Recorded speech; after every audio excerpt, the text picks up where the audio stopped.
Chicago. And we also help you as well. And here's a good question for you. Are you eating your way into an emotional meltdown where the food you eat may play a significant role in your everyday mood? And health educator Stuart Tomc, it is a tongue twister like you said, is here. He's been informing me all throughout the commercial breaks about how food affects our mood. So you have great information. Thanks for being here. It's my pleasure. We can't escape the fact that the brain is a supercomputer made out of fat. I know. When you told me that, I was amazed. It's made out of fat, So the type of fat we eat truly dictates some part of our mental health. Okay. Not all of it, but a significant part of it. Well, let's talk about this quote from the World Health Organization. Okay, depressive disorders are now the 4th leading cause of disease and disability and are expected to rank 2nd by the year 2020. What do you think about that? Are we just eating the wrong thing? What's going on? That's an alarming statistic. I mean, once you take socioeconomic issues out of the equation, I mean, let's face it. I mean, if you're living in poverty or in a very difficult situation, your mental health issue is certainly connected to that. Yeah, definitely. But the fact that there are organic disturbances or deficiencies, we know the cultures that eat more fish, for example, have better mental health. And we can learn from that. And they live longer. So talk about what we should be eating. We've heard about them living so long in Japan. Is it because they're eating more fish, like you said? Well, it's one component. Okay. We do know that cultures that eat more fish, up to 150 pounds of seafood per person per year, correlate to the lowest rates of postpartum depression, major depression, and even homicide mortality rates. Wow. So it's certainly worth exploring. Okay, so let's explore. How do we eat better? What did you bring here to show us? Well, there's some options here. Fish is fantastic, as I said, as a food. So canned wild salmon, this is one that I quite like, canned tuna.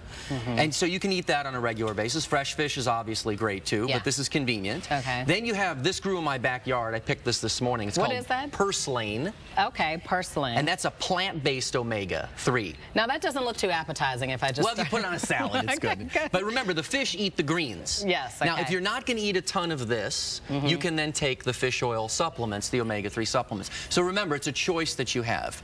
The trick is get more omega-3 in the system. It improves your mood. It helps to blunt stress and anxiety, and it's good for your brain. Now, what is this? Because I've heard a little bit about this. This chia? Yeah, that's another source of omega-3, a plant-based omega-3.